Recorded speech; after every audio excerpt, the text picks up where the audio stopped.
पीके को लेकर है, उनकी पार्टी जनसुराज को लेकर है। कल जो है एक शक्ति प्रदर्शन करने की कोशिश की गई थी और ये पहला उनका सियासी शो माना जा रहा था जो पूरी तरीके से फ्लॉप साबित हुआ है और इसको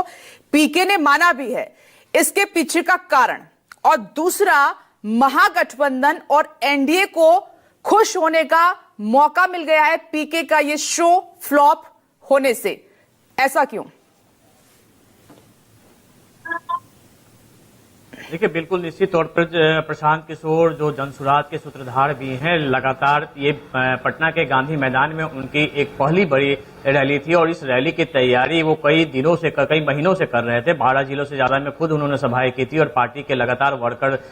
इसमें काम कर रहे थे और उनका दावा था कि इस गांधी मैदान की ऐतिहासिक रैली में जेपी आंदोलन के समय जो रैली हुई थी उसके बाद से सबसे बड़ी रैली होगी और इतनी ज्यादा भीड़ किसी भी पार्टियों के रैली में नहीं जुटेगी। ये दावा प्रशांत किशोर ने कहा था। 10 लाख की भीड़ होने की बात कही थी लेकिन जिस तरीके से कल जो रैली हुई और जिस तरीके से जो भीड़ का अंदाजा यहाँ लगा, क्योंकि देखिए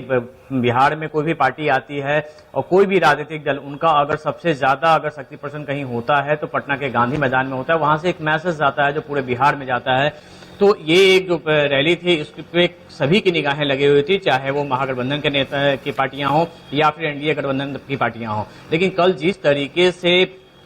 2 बजे के करीब में इस रैली का समय रखा गया, लेकिन प्रशांत किशोर करीब 6:15 बजे वहां पे मंच पे पहुंचे और आपके साथ सिर्फ 7 मिनट का उन्होंने भाषण दिया और इस 7 मिनट के भाषण में वो जमकर नीतीश कुमार को कोसते रहे और ये कहा कि प्रशासन के चलते उन्हें धोखा मिला है और उनकी जो 2 लाख से ज्यादा की भीड़ थी वो अलग अलग सड़कों पे जो पटना आने वाली सड़कें हैं वहां जाम में गाड़ियां फंसी हुई रह गई, उन्हें आने नहीं दिया गया। तो एक बड़ा आरोप उन्होंने लगाया और एक तरह से कहे कि इस जो भीड़ कम होने की जो बात लगातार चल रही थी, जो भीड़ कम आई थी उसका टिकरा उन्होंने राज्य सरकार और जिला प्रशासन पे फेंका। तो ये कहीं न कहीं ये दिखाता है कि प्रशांत किशोर जो एक बड़ा मैसेज देना चाहते थे वो यहाँ पर तो साफ तौर पर दिख गया कि यहाँ पे उनकी जो रैली थी वो फ्लॉप हुई, क्योंकि इतनी बड़ी रैली में इतने लोग अगर आए भी थे, सिर्फ 4 घंटे के लेट से आए हैं और 7 मिनट का भाषण उन्होंने दिया था। दूसरी तरफ देखिए, इससे पहले भी अगर हम प्रशांत किशोर की हम बात करते, इससे पहले भी जो आंदोलन उनका चला है तो जो खींच है वो साफ उनके भाषण में उतरा। उन्होंने कहा, अपने भाषण में साफ तौर पे कहा भी कि जो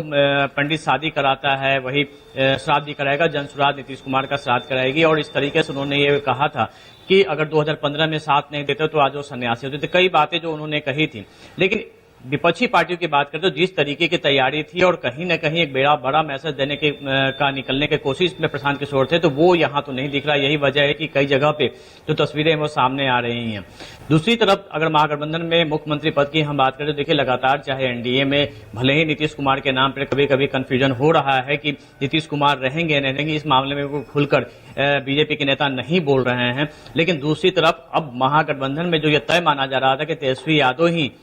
इस चुनाव के बाद 2025 के चुनाव में लगातार लालू प्रसाद यादव अपने भाषणों में कह भी रहे थे कि 2025 में तेजस्वी यादव ही मुख्यमंत्री बनेंगे और तमाम सभा में, चाहे नालंदा की सभा हो, मोतिहारी की सभा हो, और सभी सभाओं में ये बात कर रहे थे। लेकिन अब जैसे जैसे महागठबंधन को कि ये अब बिल्कुल साफ हो चुका है कि आज की जो कांग्रेस है वो 2005 के बाद वाली कांग्रेस नहीं है, 2010 के वाली कांग्रेस नहीं है, क्योंकि उसमें लगातार अब जो तेवर जो कांग्रेस के चेंज हुए हैं वो साफ तौर पर दिखने भी लगे हैं। कृष्णा अल्लावरू जो बिहार के प्रभारी बने थे, पहली बार एम्स में जाके मिले हैं। और अमिताभ, मैं ना जवाब ले लेती हूँ, इसका जवाब विवेक कुमार जी से